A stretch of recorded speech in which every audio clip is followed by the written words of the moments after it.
ചില സ്പിരിച്വൽ മാസ്റ്റേഴ്സെങ്കിലും പറയുന്നത് കാരണങ്ങളില്ലാതെ ആഘോഷിക്കൂ എന്നാണ്. എന്തുകൊണ്ടെന്നാൽ കാരണങ്ങളില്ലാതെ ആഘോഷിക്കുന്ന ഒരാൾ ധ്യാനത്തിനോട് അടുത്ത് നിൽക്കുന്നു അത്രേ. അവർ പറയുന്നത് ജീവിതം അതിൻ്റെ പൂർണ്ണതയിൽ വളരെ നല്ലതാണ്. അപൂർണമായ ജീവിതത്തെ മനസ്സിലാക്കിയവർ ജീവിതത്തിലെ വേദനകളും വിഷമങ്ങളും മോശം വശങ്ങളും മാത്രം കാണുന്നു. എന്നാൽ ജീവിതം അതിൻ്റെ പൂർണ്ണതയിൽ മനസ്സിലാക്കിയ ഒരാൾ മനസ്സിലാക്കുന്നു ജീവിതം വളരെ വളരെ നല്ലതാണെന്ന്. ഇങ്ങനെയുള്ള ഒരാൾക്ക് മാത്രമേ ആഘോഷിക്കാൻ സാധിക്കുകയുള്ളൂ. എന്താണ് ഈ ആഘോഷം കൊണ്ട് ഉദ്ദേശിക്കുന്നത്? ആഘോഷം എന്നാൽ ഇതാണ്: എന്ത് സംഭവിച്ചാലും അതിന് പ്രസക്തിയില്ല, ഞാൻ അതിനെ ആഘോഷിക്കുന്നു.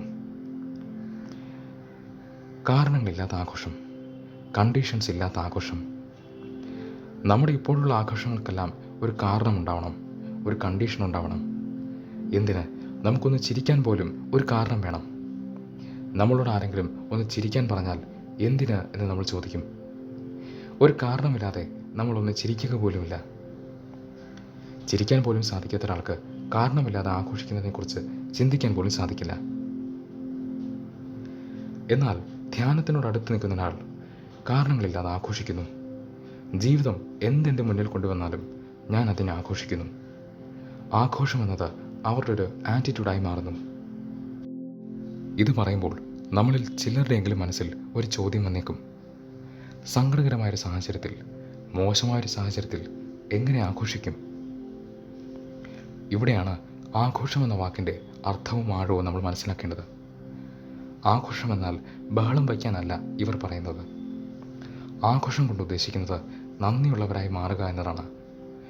നോക്കൂ, ഇപ്പോൾ നമ്മൾ ചിലരെങ്കിലും നന്ദി പറയുന്നവരായിരിക്കും. പക്ഷെ അതെപ്പോഴാണ്? ജീവിതത്തിൽ നല്ല കാര്യങ്ങൾ സംഭവിക്കുമ്പോൾ മാത്രം.